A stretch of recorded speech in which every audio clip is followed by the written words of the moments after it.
திட்டம் பல நேரத்தில் சூழ்நிலையை பார்த்து நம்முடைய கண்கள் மறைக்கப்பட்டு விடுகிறது. சூழ்நிலையை பார்த்து நம்முடைய கண்கள் மறைக்கப்பட்டபடினாலே நாம் புலம்ப ஆரம்பிக்கிறோம், நம்ம திணறுகிறோம், வேதனைப்படுகிறோம், கண்ணீர் விடுகிறோம். அந்த ஜனங்க சொல்றாங்க, அதே ஜனங்க தான் சொல்றாங்க,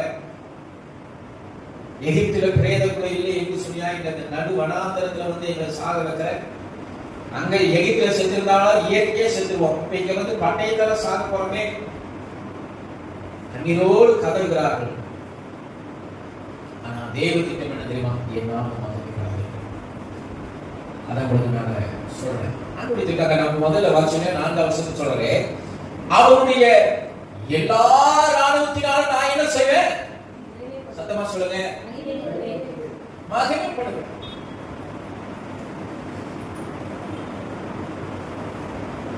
கவனிங்க, எல்லா சம்பவம் தெரியும். செங்கடல் 2 கிடந்தது உங்களுக்கு தெரியும். இஸ்ரவேல் ஜனங்கள் அதை கடந்து போனது உங்களுக்கு தெரியும். ஆர்மோன் சேனை அதுல மூழ்கி போனது தெரியும். சந்தோஷமா இஸ்ரவேல் ஜனங்கள் வெளியே அந்த பக்கம் போயிட்டாங்க. யாரும் கனவுல நினைச்சு பார்க்கல, செங்கடலை 2 பிளக்கும் யாரும் நினைக்கல. ஏன்னா மோசேக்கே தெரியாதுங்க செங்கடல் பிளக்கிறது. செங்கடல் பிளந்தது. என் தேவனால் கூடாத காரியம், சத்தமா சொல்லுங்க, ஒன்றுமே. செங்கடல் பிளந்தது. ஜனங்கள் கட்டாந்தரையில நடப்பதை போல நடந்து செங்கடலை கடந்து போனார். நான் சொல்றேன், சத்துரு என்ன நினைக்கிறானா, நானும் அதுல கடந்து போயிருவேன்னு நினைக்கிறேன். நான் சொல்லுகிறேன், தேவனுடைய பிள்ளைகளை உங்களை பார்த்து சொல்லுகிறேன், நீங்களும் நடக்கிற பாதையில சத்துரு நடந்தான காணாம போயிருவான்.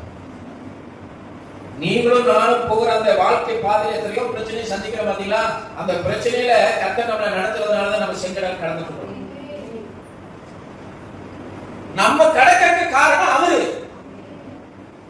நம்ம கடந்ததை பார்த்துட்டு இன்னொருத்தரும் இந்த வழியில நம்மளும் போயிடலாம்னா அந்த பாதையை அவனால கடந்து போகவே முடியாது.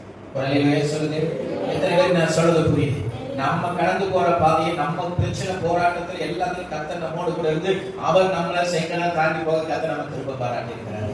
நம்மளை போலவே வேற ஒருத்தர் தாண்டிடலாம், இவங்க போயிட்டாங்க நம்மளும் போயிடலாம்னா அவன் மீண்டும் அக்கறை அடையவே முடியாது. அல்லேலூயா. ஏன்? நம்முடைய வேலை அல்ல, கர்த்தர் நமக்காக வழி ஆயத்தம் பண்ணி வைத்திருந்ததுனால, கர்த்தர் நம்மை நடத்தினதுனாலே நம்ம அக்கறையை அடைய கர்த்தர் நமக்கு திருப்பி பாராட்டுகிறார். அல்லேலூயா. பார்வோன் சேனை சமுத்திரத்திலே மூழ்கி போயிற்று. இதுவே ஒரு பெரிய அதிசயம் தான். இதுல அவருடைய நாமம் மகிமை.